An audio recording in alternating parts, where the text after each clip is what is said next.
یعنی مدد دندارو آپ کی اس چھوٹی سی جماعت میں آیا ہوں. مجھے خوشی ہوئی کہ مذہب کے جو طریقے ہیں وہ یہاں جاری ہیں اور جماعت خانہ بھی ہے. دہلی جماعت خانہ یہاں ماشاء اللہ. میں قرآن شریف کی آیت پڑھتا ہوں. بسم اللہ الرحمن الرحیم. وَأَقِمُوا الصَّلَاةَ طَرَفَ النَّهَارِ زُلْفًا مِّنَ اللَّيْلِ إِنَّ الْحَسَنَاتِ يُذْهِبْنَ السَّيِّئَاتِ ذَلِكَ ذِكْرَىٰ لِلذَّاكِرِينَ. مولانا حضرت امام پہ صلوات پڑھو. زندہ رسول اللہ. اللہ فرماتا ہے کہ دن کے دو کناروں پہ یعنی صبح اور شام اور ایک پہر رات چلی جائے یعنی 3 گھنٹے چلے جائیں یعنی کہ عشاء کی نماز، تم اس کو قائم کرو اور زکوٰۃ دو. کھرے کھر نیکیوں سے بدیاں برباد ہوتی ہیں. جو خدا تعالیٰ کے ذکر کرنے والے ہیں، خدا کو یاد کرنے والے ہیں، ان کے لیے یہ میں فرمان کرتا ہوں. ایک چیز تو یہ ہے کہ اللہ نے فرمایا دن کے 2 کناروں پہ صبح اور شام، اور رات جب ڈیپ ہو جائے تو اس وقت بندگی کرو، نماز پڑھو، صلاۃ پڑھو. آج 1400 سال سے عام جو ہمارے مسلمان بھائی ہیں انہوں نے 5 نمازوں کا جو طریقہ لیا ہے، قرآن شریف کے اندر 5 نمازوں کا کہیں بھی حکم نہیں، لیکن نبی کریم نے اس کو جاری کیا. اور جاری کرنے کی وجہ یہ تھی کہ اسلام کو خدا تعالیٰ کے حکم سے عربوں کے اندر پھیلایا گیا، اور عرب لوگ جو تھے وہ بالکل جاہل تھے. اس زمانے کی ہسٹری پڑھنے سے معلوم ہوتا ہے کہ وہ جو وقت تھا 1400 سال پہلے رسول اللہ کا جو زمانہ تھا، وہ آگے پیچھے تقریباً 1000 سال پہلے 1000 سال بعد میں 2000 سال کے اندر اس سے زیادہ ڈارکسٹ پیریڈ کبھی نہیں ہوا. ہسٹورینز نے نبی کے اس پیریڈ کو خصوصی طور پہ عربوں کے اندر darkest period of human history لکھا ہے، اور ہم کتابوں میں یہ پڑھ سکتے ہیں کہ کیوں اس کو ڈارکسٹ پیریڈ کہا گیا. میں اس کی ڈیٹیلز میں نہیں جانا چاہتا، لیکن آپ لوگوں نے شاید واضح یا کسی اور طریقے سے سنا ہوگا کہ اگر لڑکی پیدا ہوتی تھی تو زندہ اس کو دفن کر دیتے تھے، اس لیے کہ کوئی داماد بنانا نہ پڑے. تہذیب اور کلچر جیسی کوئی چیز نہیں تھی. حال یہ تھا کہ اگر گائے اور بکریاں وغیرہ چرانے والا کوئی ایک لڑکا اپنے باپ کی اس ملکت کو گریزنگ کے لیے لے گیا ہے اور اسے بھوک لگی ہے تو چلتے ہوئے بیل کو چھری مار کے ایک پہلو میں سے کلو جتنا گوشت نکال لے وے اور اس کو سیک کے کچا پکا کھا لے وے، اور اس کو اس بات کا کوئی خیال نہیں کہ ایک تھوڑے سے گوشت کے لوتھڑے میں یہ بیل تڑپ رہا ہے. میں آپ کو یہ 2 چیزیں بیان کر کے یہ کہنا چاہتا ہوں کہ وہ جو پیریڈ تھا حقیقت کے اندر بہت ہی ڈارکسٹ پیریڈ تھا. ایک آدمی کی 600 بیویاں ہوتی تھی. 1 2 4 کی بات نہیں کرتا. تو ایسے زمانے کے اندر نبی کریم جب آئے تو آپ نے خدا ایک ہے، میں اس کا پیغمبر ہوں، اس چیز کو منانے کے لیے بڑے دکھ اٹھائے. حضور نے لگ بھگ 13 برس مکہ میں نکالے، اور ان کے جو رشتہ دار تھے، ریلیٹیوز تھے، وہی سب سے زیادہ دشمنی کر رہے تھے ان کی. اور آخر جب دیکھا کہ مکہ کے اندر کامیاب ہونا مشکل ہے تو حضور خدا کے حکم سے مکہ چھوڑ کے مدینہ چلے آئے، اور یہ ہجرت تھی کہ جس کے اوپر سے ہجری سن چالو ہوا. اس وقت 1421 سن ہے ہجرت کا، لیکن یہ ہجرت کا سن مولا مرتضی علی کے کہنے سے حضرت عمر کی خلیفہ سیکنڈ کے زمانے کے اندر شروع کیا گیا، اس کے پہلے نہیں تھا. نبی یہ چاہتے تھے کہ کسی بھی طریقے سے انسانی عبادت میں شامل ہو جائیں، اور اس لیے آپ نے بات بات کے اوپر ان لوگوں کو نماز پڑھنے کی تلقین کی. کتابوں کے اندر اس طرح سے لکھا ہے کہ حضور بیٹھے ہیں، لوگوں سے باتیں کر رہے ہیں، اور آسمان کے اوپر گڑگڑاہٹ ہو گئی، بادل گرجنے لگے، بجلی چمکنے لگی، تو حضور فوراً کھڑے ہو جاتے تھے اور ایک رکعت نماز پڑھتے تھے. رکعت کیا ہے؟ کھڑے ہو کے سورۃ الحمد پڑھنا، اور پھر رکوع میں یعنی گھٹنوں کو ہاتھ لگا کے رکوع کرنا، اور سیدھے ہو کے 2 سجدے کرنے، یہ ایک رکعت ہے. نبی کریم بیٹھے ہیں، لوگوں سے باتیں کر رہے ہیں، اور اگر زلزلہ آ گیا تو حضور کھڑے ہو کے نماز پڑھ لیتے تھے 1 یا 2 رکعت. تو آپ کی یہ عادت تھی کہ دن بھر چھوٹی چھوٹی بات کے اوپر بھی حضور کھڑے ہو کے نماز پڑھ لیتے تھے. یہ ایک طریقہ تھا شکر گزاری کا، لیکن مسلمانوں نے اس کو اس طرح سے لے لیا، اور خاص طور پہ یہ جو 3 خلیفہ تھے، حضرت ابوبکر، حضرت عثمان تیسرے تھے، اور دوسرے حضرت عمر تھے، ان کے زمانے کے اندر شریعت میں بہت سے فرق ہوئے. لیکن قرآن شریف کی جو تعلیم تھی وہ بھولائی گئی. زکوٰۃ کہ جو آدمی خدا تعالیٰ کے حکم سے خمس میں سے نکالتے ہیں، خمس یعنی 1/5 20%، مومنوں کے اوپر خمس کا نکالنا فرض ہے. ہم اسماعیلی اس میں سے عشر دیتے ہیں 10واں حصہ، زکوٰۃ دیتے ہیں 2.5%، اور باقی جو 7.5% ہے وہ ہمارے اوپر چھوڑ دیا گیا کہ تمہارے رشتہ دار، تمہارے پڑوسی، یا جو کچھ بھی انسانیت کے اندر غریب غربا ہے ان کو یہ دو. ہم لوگ صرف 8واں حصہ 12.5% 10 دے کے ایسا سمجھتے ہیں کہ ہم چھوٹ گئے، لیکن حقیقت یہ ہے کہ ہمارے اوپر، ہم شیعہ ہیں اور تمام شیعوں کے اوپر خمس لازم ہے. اللہ تعالیٰ نے جو بہت سی چیزیں کہی ہیں، پہلے کچھ چیزیں فرمائی، تھوڑے ٹائم کے بعد بعض چیزوں کو چینج کیا، اور اس طرح سے اس کے اندر حکم بدلے گئے. قرآن شریف جس طرح نازل ہوا اس کرونولوجیکل آرڈر کو توڑ دیا گیا. آگے کی آیتیں پیچھے کر دیں، پیچھے کی آیتیں آگے کر دیں، اور اس وقت جو ہمارے پاس قرآن شریف ہے وہ اسی حالت میں ہے. مرتضی علی نے قرآن لکھا تھا، جمع کر کے حضور لے کے گئے، اور حضرت عمر کو کہا کہ یہ قرآن اس طرح سے میں نے لکھا ہے کہ جس طرح یہ نازل ہوا. لیکن عمر نے اس چیز کو قبول نہیں کیا، اور مرتضی علی وہ قرآن لے کے اپنے گھر واپس چلے آئے. اسی وقت سے یعنی کہ رسول اللہ کی وفات کے پہلے سے مسلمانوں میں 2 فرقے ہو چکے تھے.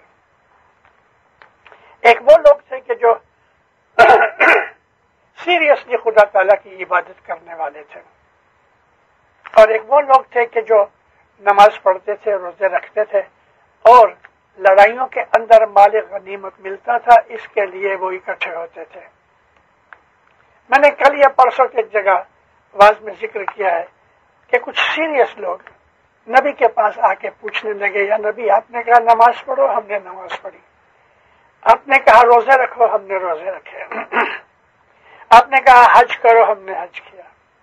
آپ نے کہا زکوٰۃ دو، ہم زکوٰۃ دیتے ہیں. یا نبی کیا اسلام ادھر ختم ہو جاتا ہے یا اس کے سوا اور بھی کچھ چیز ہے؟ تو حضور کہنے لگے اس کے علاوہ اور بھی کچھ ہے. اب یہ وہ لوگ تھے کہ جو سیریس لوگ تھے. یہ چیزیں کتابوں کے اندر ہیں، مگر مسلمان لڑائیوں میں پڑ گئے، مال غنیمت میں پڑ گئے، اور اس کے اندر انسان میں جو خصلتیں پیدا ہوتی ہیں گریڈ کی، لالچ کی، اس کے اندر مسلمان پڑ گئے.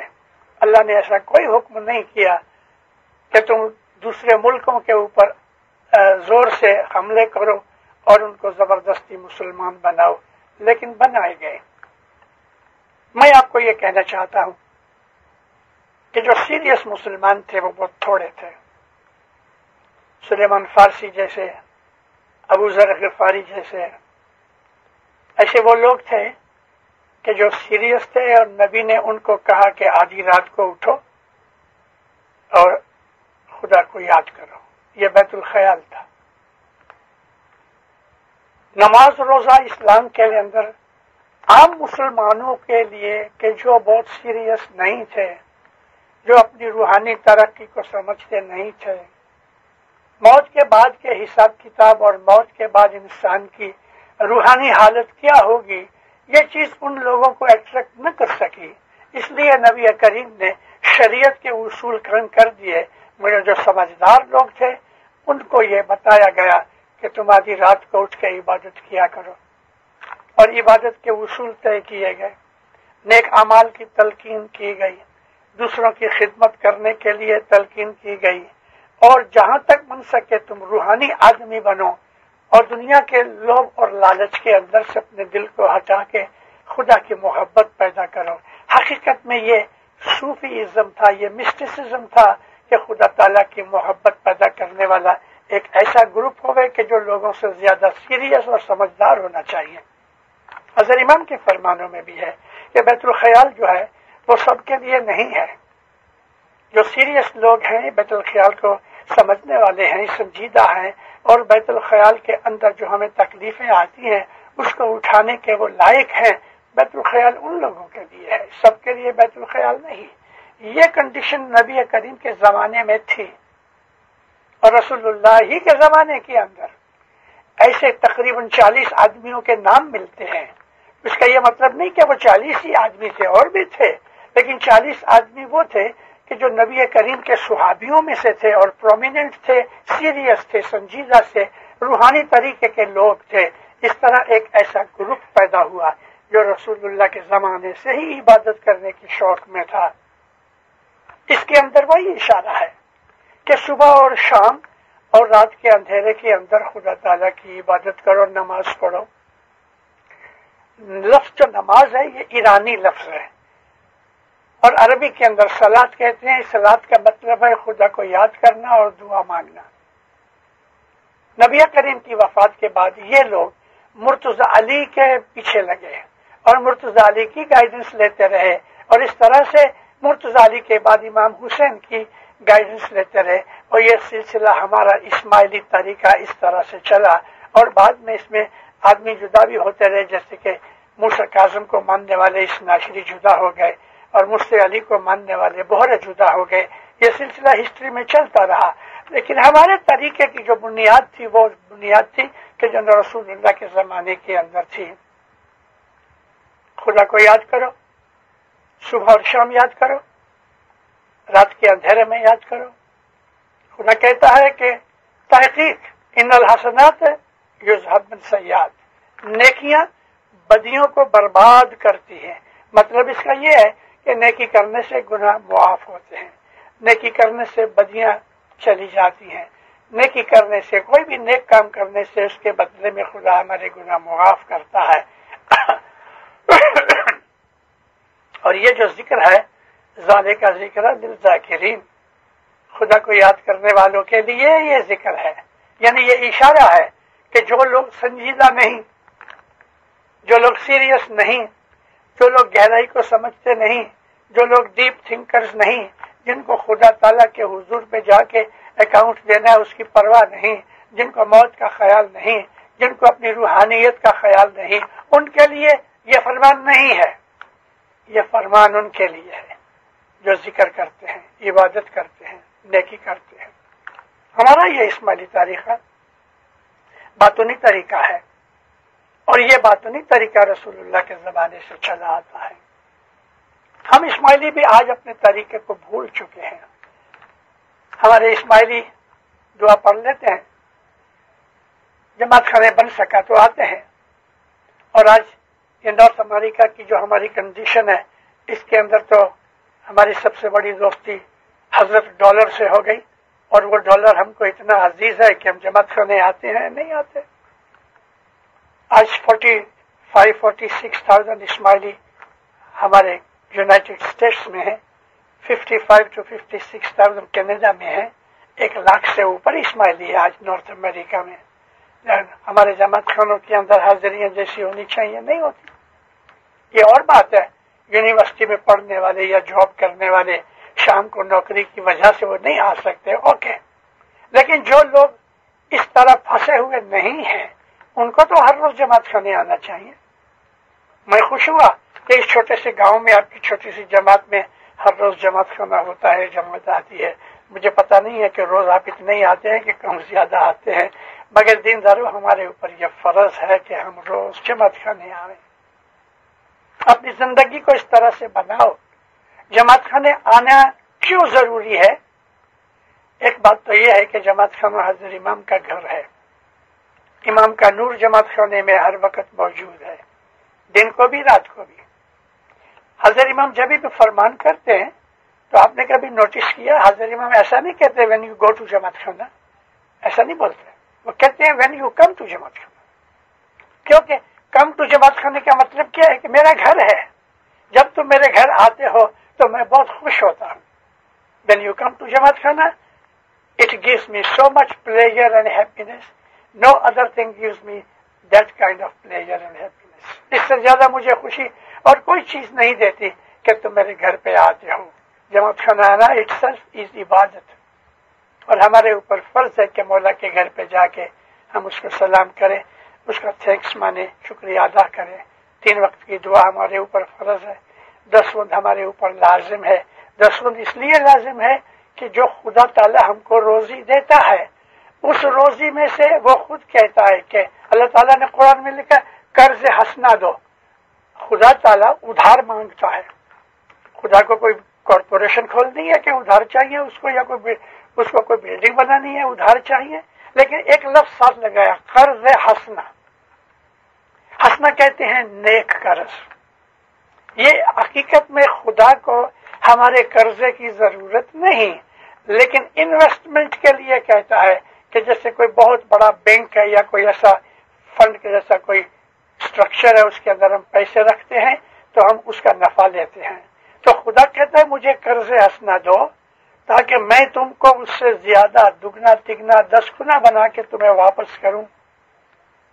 تو 10 گن جو ہے وہ ہماری روزی رزق میں سے ہماری گریٹفلنس جو ہے، ہمارا تھینکس جو ہے، ہماری گریٹیفیکیشن جو ہے وہ ظاہر ہوتی ہے کہ جس نے ہم کو روزی دی ہے وہ کہتا ہے اس میں سے $8 میں سے $1 مجھے واپس دینا. کالاروڑا ہمارے ایک بہت بڑے مشنری تھے، بھگت کے نام سے مشہور تھے، بھگت کالاروڑا. 10 وند کے بہت بڑے پریچر تھے. ہماری اس زمانے کے اندر 1/4 کی مجلس ہوتی تھی. ایکچولی یہ 1/4 کی مجلس کو اسٹیبلش کرنے والے بھگت کالاروڑا تھے. یہ جب یہ ریٹائرڈ ہو گئے تو بامبے آ کے رہتے تھے. بھگت کالاروڑا کہا کرتے تھے کہ ہم جو کماتے ہیں ہماری بیعت کرنے کے بعد، یعنی ہم نے حضرت امام کی بیعت کی، ایلیجینس دیا، تو ہم جو کچھ بھی کماتے ہیں وہ سب مولا کا ہے. جس طرح سے ایک بیٹا جو اچھا بیٹا ہے وہ جب پگار تنخواہ لے کے آتا ہے تو یا ماں باپ کو دیتا ہے کہ آپ اس کو رکھو، اس میں سے پھر ماں باپ تھوڑے سے پیسے رکھ کے اس کو واپس کرتے ہیں. بھگت کا کہنا یہ تھا کہ ہم نے بیعت کی ہے، تن من دھن مولا کو ارپن کر دیا، وقف کر دیا، تو جو کچھ بھی اب ہم کو تنخواہ ملتی ہے وہ ہماری نہیں ہے، وہ مولا کی ہے. $100 ملے ہیں تو یہ $100 مولا کے ہیں. تو ہم جا کے $100 مولا کو دے دیں تو مولا $100 نہیں رکھتا، اس میں سے $12.5 رکھ کے باقی کے کہتے ہیں اچھا یہ تم یوز کرو. بھگت کا کہنا ایسا تھا کہ ہم حضرت امام کو 10 وند نہیں دیتے، بلکہ حضرت امام ہم کو باقی کے 7 پارٹس جو ہیں وہ ہمیں بخشش کے طور پہ دیتا ہے. اس میں ایک سینس ہے، اور سینس ہے اوبیڈینس کی اور سبمیشن کی. تو جو 10 وند ہے ہمارے لیے بڑی ضروری ہے. 10 وند مولا کا حق ہے. حضرت امام کو دستبند کی ضرورت نہیں، لیکن پھر بھی مولانا سلطان محمد شاہ کا ایک فرمان ہے، مولانا فرمایا جو چیز تم دستبند دیتے ہو اس سے میرا کچن چلتا ہے، مطلب کہ دستبند میں کھاتا ہوں، دستبند سے مولا کا کچن چلتا ہے۔ مشنریوں کی ایک دفعہ مہمانی تھی، ہمارے ایک مشنری نے مولا کو سوال کیا، کہتا خدا الحمدللہ ایسے بہت سے ہمارے امام ہوئے ہیں آپ کی طرح، عالموت میں اور ایجپٹ میں بادشاہ تھے، لیکن مولا مرتضی علی نے کیوں اتنی غریبی اٹھائی؟ مولانا سلطان محمد شاہ فرمایا اس لیے کہ علی کے زمانے کے اندر بہت تھوڑے مرید تھے اور غریب تھے، وہ جو دستبند دیتے تھے وہ علی کو کھانے میں پوری نہیں ہوتی تھی اور علی غربت کی حالت میں رہے۔ مومنوں کے پیسے سے امام کھاتا ہے اور یہ اس لیے کھاتا ہے کہ مومنوں کو برکت ملے۔ مولانا حسن علی شاہ کی زمانے کی باتیں اب میری وعظوں میں اگر واضح سنتے ہیں تو کبھی سنی بھی ہوگی۔ حسن علی شاہ ہندوستان میں آئے 1842 میں، تو جماعت کی حالت سخت غریب تھی۔ ہمارے گھروں میں کول سے یا لکڑی لینے کے لیے پیسے نہیں تھے، کیونکہ کوئلے مہنگے تھے، لکڑی بھی مہنگی تھی۔ تو گائے بھینس کا گوبر سکھا کے ہماری عورتیں، ہماری مائیں بہنیں اس کو جلا کے کھانا پکاتی تھی۔ ہم لوگ اتنے غریب تھے اس زمانے کے اندر۔ مولانا حسن علی شاہ گھروں گھر جا کے کہنے لگے ہم کو کچھ کھلاؤ، کیونکہ امام کو کھلانے سے ہمیں روزی میں برکت ہوتی ہے۔ تو غریبوں کے گھر میں کیا تھا؟ کوئی کچے چاول لے کے آئی، کوئی گیہوں لے کے آئی، کسی نے تھوڑا گڑ دیا، ایک ایک دانہ چاول کا ایک دانہ مولا منہ میں رکھے اور اس کو چبا لے گئے، گیہوں کا ایک دانہ چبا لے گئے، کہیں سے باجرہ آیا تو تبھی چٹکے بھر باجرہ منہ میں کھا لیا۔ یہ امام حسن علی شاہ ماں باپ نے کھایا ان کے گھروں میں اور ان کو برکتیں دی۔ آج ہم لوگ جو ہے نا وہ ان بڑوں کی اولاد ہیں، کاٹھیا واڑ، کچھ، گجرات وغیرہ کے اندر جو وہ غریب تھے، آج کچھی گجراتی جو ادھر مالدار بنے ہوئے بیٹھے ہیں، وہ حسن علی شاہ ماں باپ نے ان کے گھر میں کھایا اور ان کو جو برکتیں تھی، اور 4-4 5-5 پیڑھی کے اندر وہ برکتیں چلی آتی ہیں۔ ہماری جماعت کی حالت کے 100 برس کے اندر ایسی بن گئی ہے کہ بھکاریوں سے بادشاہ بنے ہیں، موٹریں، بنگلے، اچھے کپڑے، زیورات وغیرہ، بینک کے بیلنس وغیرہ۔ ہمارے ہاں غریب ہیں، تھوڑے ہیں، اور اس میں بھی امام نے تقریباً 1 لاکھ آدمی ادھر بھیج دیے کینیڈا اور امریکہ کے اندر۔ ان تمام چیزوں کے پیچھے کچھ سینس ہے، ان کے پیچھے کچھ بھید ہے، کوئی ریزن ہے، کوئی وجہ ہے جو ہمیں معلوم نہیں۔ لیکن آج نارتھ امریکہ کی جو جماعت ہے وہ ساری دنیا کے اندر مالدار جماعت ہے۔ حضرت امام 83 کے اندر جب بھی سلور جوبلی کا برس پورا ہو گیا، دنیا بھر کے لیڈروں کو، یعنی کونسل کے جو پریزیڈنٹس تھے، ان کو اکٹھا کیا۔ ماں باپ نے ان کو ایک ڈنر دیا، فیئر ویل ڈنر، اور اس کے اندر پھر جب پرسنل باتیں چیتیں ہوتی رہیں تو ایک عورت نے مولا کے پاس عرض رکھی کہ یا خداوندہ، آپ نے بہت مہربانی کی، ہم کو نارتھ امریکہ میں، کینیڈا، امریکہ میں بسایا اور وہاں آپ کے فضل سے ہم بہت سکھی ہیں۔ حضرت میں فرمایا میری جماعت نارتھ امریکہ میں بہت مالدار بنے گی، اس بات کو لگ بھگ 83 کی بات ہے نا، تو 17 ایئرز ہوئے۔ مولا فرمایا نارتھ امریکہ کی میری جماعت بہت مالدار بنے گی، بہت مالدار بنے گی، لیکن مجھے ڈر ہے مجھے بھول جائیں گے۔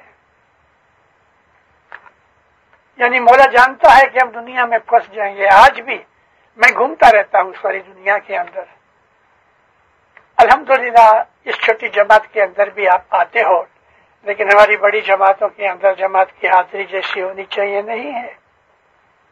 ڈالر کے پیچھے پڑ کے ہم بہت سی چیزیں بھول گئے۔ کئی ایسے لوگ ہیں جماعت خانے نہیں آتے لیکن پیسے بھیج دیتے ہیں۔ کس کام کے وہ پیسے کہ جو پرسنلی آ کے نہ ملے؟ امام کو ہمارے پیسے کی کوئی ضرورت نہیں۔ حقیقت تو محبت کے ساتھ ہے، ہم اپنے مولا کو کتنا پیار کرتے ہیں، ہمیں اپنی آخرت کا کتنا خیال ہے، اور ہمیں اپنی روحانیت کا کتنا خیال ہے۔ اسماعیلی مذہب جو ہے نا وہ صوفی طریقہ ہے، کہ دنیا کے اندر ہم پھنس نہیں جاویں، دنیا سے اونچے رہیں، مالدار بننا کوئی گناہ نہیں، لیکن مذہبی اعمال چھوڑ کے مالدار بننا ایسا مال نہیں چاہیے، اس سے ہماری روحانی ترقی رک جاتی ہے۔ انسان محض کھانا پینا کھا کے اچھے کپڑے پہن کے اچھے مکان میں گھومتا رہے اور مر جائے، اسماعیلی مذہب اس چیز کو قبول نہیں کرتا۔ اسماعیلی مذہب کا کہنا یہ ہے کہ تم اپنی آخرت کا خیال رکھو، موت کے بعد تمہارا حال کیا ہوگا اس کا خیال کرنا، یہ اسماعیلی مذہب کی تلقین ہے۔ جیسے جیسے ہم نیکیاں کرتے ہیں، عبادت کرتے ہیں، اچھے بنتے ہیں، ہماری روح ترقی کرتی جاتی ہے اور ہمیں روحانی حالات اور روحانی قوتوں کی سمجھ آتی ہے۔ موت تو ہے، موت ضرور ہے، موت کے بعد کیا ہوگا ہمیں پتہ نہیں، لیکن موت کے بعد کیا ہونے والا ہے اس کی اگر سمجھ لینی ہے تو بیت الخیال، اور بیت الخیال کبھی ہے صبح 4 بجے، اوہ دنیا سوئی ہوتی ہے، مدہوش ہوتی ہے، خراٹے مارتے ہیں، اس وقت اٹھ کے عبادت کرنا ایزی نہیں ہے۔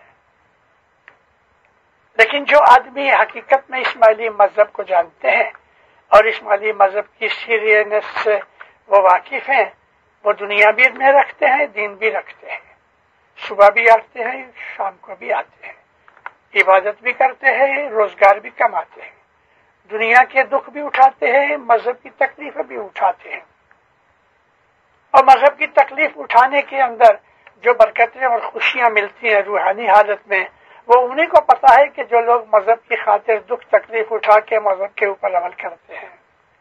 دینداروں، الحمدللہ آپ کو دیکھ کے میں خوش ہوا۔ میرا پیغام یہ تھا کہ ہر روز صبح اور شام خدا کو یاد کرو، جماعت کرنے آؤ، عبادت کرو، نیک اعمال کرو، 10 برابر دو، اور جہاں تک بن سکا دوسروں کا بھلا کرو۔ اور خمس کی بات کرتے کرتے جو میں نے یہ کہا کہ 7.5% ہمارے اوپر قرضہ ہے، 10% امام کے، 2.5% پیر کے، اور باقی 7.5% جو ہے وہ بھی ہمارے اوپر قرضہ ہے۔ وہ قرضہ اس طرح سے ہے کہ اگر کوئی ہمارا رشتہ دار غریب ہے، تکلیف ہے، اس کی مدد کرو، اگر آپ کا کوئی دوست تکلیف میں ہے اس کی مدد کرو، اور اگر کوئی بھی نہیں ہے تو دوسرے ملکوں کے اندر بہت سے اسماعیلی غریب بیٹھے ہیں، ان کی مدد کرو۔ تو ہم اپنی آمدنی میں سے 20% الگ کر ڈالو، 12.5%، 12.5% دسویں کے، 7.5% چیریٹی میں دو، دوسروں کی مدد کے لیے کرو۔ حضرت امام نے اس کے لیے بہت سے راستے کھولے ہیں۔ آغا خان فاؤنڈیشن کے نیچے کتنی سوسائٹیاں اور انسٹیٹیوشنز ہیں جو کام کر رہی ہیں۔ صرف یہی نہیں ہے کہ آپ کو کبھی غیر قوم کا آدمی، کبھی مان لو کہ ایک انسان ہے اور کافر ہے، خدا کو نہیں مانتا لیکن سخت دکھ میں پڑا ہوا ہے، کبھی آپ اس کی بھی مدد کرتے ہیں تو یہ چیز بھی خدا کو بڑی پسند ہے۔ ہیومینٹی اور ہیومن سروس کے لیے ہر مذہب نے کہا ہوا ہے، اور نبی کریم تو بہت اس بات کے لیے زور دیتے تھے۔ مولانا حضرت امام نے اس کے لیے کتنے کتنے ادارے رکھے ہیں۔ مجھے یاد ہے، اور آپ میں سے معلوم نہیں کسی نے سنا ہوگا، مولانا سلطان محمد شاہ داتار نے 1906 کے اندر 1906 میں مسلم لیگ کی بنیاد ڈالی، جو ہندوستان میں مسلم لیگ بنی اور اس کی وجہ سے پاکستان بنا۔ اور پھر 1911 میں سلطان محمد شاہ نے علی گڑھ یونیورسٹی بنائی، علی گڑھ اینگلو عربک کالج تھا وہ، اس کو یونیورسٹی میں ٹرن کیا، اور اس کے لیے مولا سارے ہندوستان میں مسافری کر کے فنڈ اکٹھا کیا۔ وہ زمانے کے اندر 1 کروڑ روپیہ اکٹھا کرنا کوئی ایزی نہیں تھا، لیکن امام نے کیا، اور پھر امام نے اناؤنس کیا کہ میں 25,000 روپیہ ہر سال جب تک یہ یونیورسٹی رہے گی، ہر سال 25,000 روپیہ۔ 1911 میں 25,000 آج 25 ملین کے برابر ہے، لیکن امام نے اناؤنس کیا، پیسے ملتے رہے۔ 1926 میں پنڈت مدن موہن مالویہ، اس نے بنارس میں ایک ہندو یونیورسٹی کھولی، اس پیٹرن کے اوپر کہ علی گڑھ میں مسلم یونیورسٹی تھی، اس نے ہندو یونیورسٹی کھولی، ہندو یونیورسٹی آف بنارس۔ اب اس کا فنڈ اکٹھا کرنے کے لیے یہ ہندوستان میں گھوما امام سلطان محمد شاہ کی طرح، جو کہ اس کے اندر 15 برس کا ڈفرنس تھا۔ تو مولا یورپ سے انڈیا آئے تو پنڈت مدن مولوی صاحب کو ملنے آیا، کہتا ہے کہ یور ہائنس، آپ نے کہا کہ ہندو مسلمان میری دو آنکھیں ہیں، ایسا فرمایا؟ ہاں، کیا چاہیے؟ مولا کو تو پتا تھا، کہتا ہے میں نے بنارس میں یونیورسٹی بنائی ہے اور میں چاہتا ہوں آپ اس کے اندر کچھ رقم دو۔ میں فرمایا تم بولو۔ ابھی ادھر 25,000 صاحب دیتے تھے، تو اس نے یہ کہا کہ 25,000 ادھر دیتے ہیں، ادھر بھی 25,000 دو۔ بابا فرمایا 51,000، اس سے ڈبل۔ تو بڑا حیران ہوا کہ مسلم خود بنائی ہوئی یونیورسٹی کو 25,000 اور ہم کو ہندو یونیورسٹی کو 50,000، 51,000۔ پھر صاحب اس کو ہنس کے کہتے ہیں جب تک تمہاری یونیورسٹی رہے گی میرے پیسے ملتے رہیں گے۔ امام سلطان محمد شاہ کی وفات ہوئی 1957 میں۔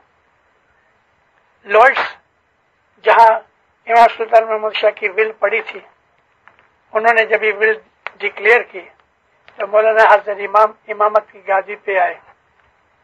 کچھ ٹائم کے بعد اب امام سلطان محمد شاہ کی جتنی بھی ایسے فلنتھروپک جو کام تھے، یعنی سخاوتیں تھیں، وہ لارڈس بینک اس کو ہینڈل کرتے تھے۔